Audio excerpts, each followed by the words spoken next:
She may be a freshman congresswoman, but Texas Democrat Jasmine Crockett, she has already earned a fearsome reputation for schooling folks.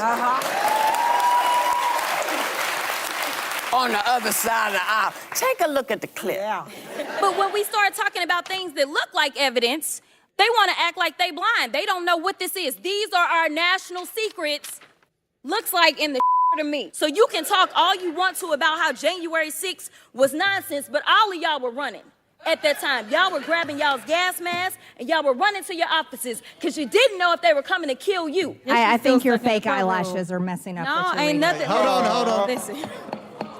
I'm just curious, just to better understand your ruling. If someone on this committee then starts talking about somebody's bleach blonde, bad-built butch body, that would not be engaging personalities, correct? What now? The air was thick with anticipation, the studio audience buzzing with excitement as Texas Congresswoman Jasmine Crockett took her seat. A freshman lawmaker with the fire of a seasoned politician, Crockett had already built a reputation for cutting through misinformation with razor-sharp wit and unwavering conviction. And today she wasn't holding back. Facing off against the controversial Marjorie Taylor Greene, known for her brash rhetoric and relentless political antics, Crockett made it clear from the start she wasn't about to let bullying, gaslighting, or grandstanding go unchecked. With the confidence of a courtroom litigator and the passion of an advocate for the people, she delivered a masterclass in political debate, exposing the hypocrisy, disrespect, and chaos Greene and her allies have brought to the halls of Congress. But this moment was bigger than a viral clapback or a trending meme. It was a statement. A declaration that accountability still matters, that decorum is not a relic of the past, and that leaders who weaponize division will no longer go unchallenged. As Crockett's words echoed through the studio, it became evident this was more than just another political exchange. It was a turning point in the fight for truth, democracy, and respect in American politics. When you're in that room, Yeah. that she has not, that Marjorie Taylor Greene has violated Correct. many, many times, and now she knows. Yeah. And isn't she from Georgia? She should have heard from about the dozens. So Which was the point of you calling that out, though, because that was the rule in that room, that they should have stopped her. Correct. So the thing was, Comer was given an opportunity to decide how he was going to conduct hearings going forward. Right. The reality is that there can be a complete devolution of this process, or you can get it under control. Unfortunately, there has been this situation with Marjorie where she is a bully, and no one ever responds. And so the idea was she would just get away with it again. And for me, correct, she basically just mimics Trump.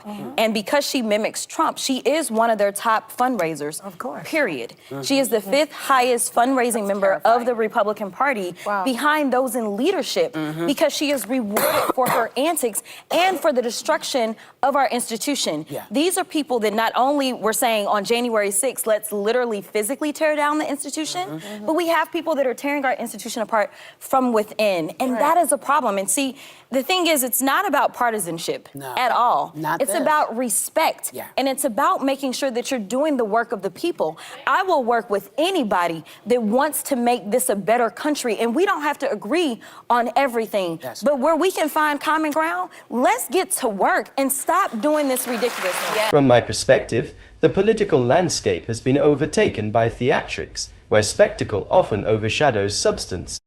Marjorie Taylor Greene is a prime example of this shift. She thrives on chaos, mimicking Donald Trump's playbook of incendiary rhetoric and political stunts to bolster her fundraising. Her ability to manipulate outrage has made her one of the Republican Party's top fundraisers, proving that in today's politics, division sells. But this isn't just about money. It's about the systematic erosion of our democratic institutions.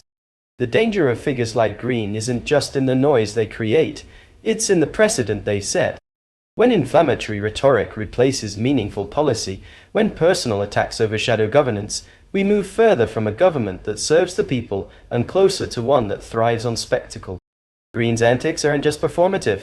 They embolden others to engage in the same destructive behavior, rewarding extremism while undermining the very foundation of our democracy. That's why when I found myself in a viral moment, I chose to harness it for something greater. Some have questioned whether fundraising off of a confrontation contributes to the very spectacle I criticize. But the difference is clear. I'm not selling fear, I'm funding the fight to preserve our democracy.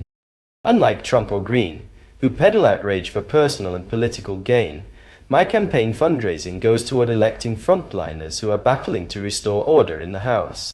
The reality is, we cannot afford to sit back while extremists like Greene dominate the conversation and rake in millions to fuel their destructive agendas. If we want to combat the chaos, we have to be willing to step into the arena and use every tool at our disposal, including the power of viral moments, to fund a movement built on truth, accountability, and real leadership. My goal is not to lower political discourse, but to ensure that those who believe in governance over grandstanding have the resources to fight back. You have fundraised off of merchandise around this, and you've gotten some pushback from people saying, you know, are we just lowering the institution if we're both kind of playing into this? How do you respond to that? Kind of like the audience just did. Listen, here's the deal. There are people such as Trump that want to peddle Bibles, peddle gym shoes, peddle whatever it is, in anything that he can sell, he's going to sell it. And he's not doing it for his party. He's doing it for self. So what she meant for evil, in my opinion, God meant for good. And so that's what I was going to do in that moment. When I set out to do the trademark, that is not personally done. It's done under the campaign. It was because there was a demand. I'm a business major who also is a lawyer. So the two things came together, right? Yeah. So this is about making sure that we can raise the monies. It's so that I can help save our democracy. For too long, figures like Marjorie Taylor Greene have dominated political discourse with bullying, misinformation, and outright disrespect, often going unchallenged. That changes with me. I didn't come to Congress to sit back while bad actors dismantle our institutions or attack my colleagues unchecked. I came here to serve the people, and part of that means calling out reckless behavior when I see it, especially when it threatens the very foundation of our democracy. Marjorie Taylor Greene thrives on intimidation, but what she and others like her are beginning to realize is that not everyone will back down. I believe in meeting fire with facts, and making it clear that the days of letting bullies run the show are over. If you're going to step into the political arena, you need to come with substance, not just sound bites.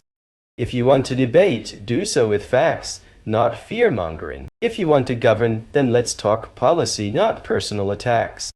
This moment isn't just about me, or even about Marjorie, it's about a broader shift in political discourse. Democrats are no longer simply absorbing attacks and hoping the public sees through the noise. We are standing up, speaking out, and demanding a level of decorum that should be the standard in Congress. Respect isn't given freely when it's being actively trampled on. It's earned through integrity and action.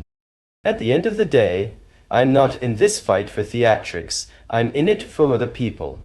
If standing up against bullying and misinformation means making waves, then so be it.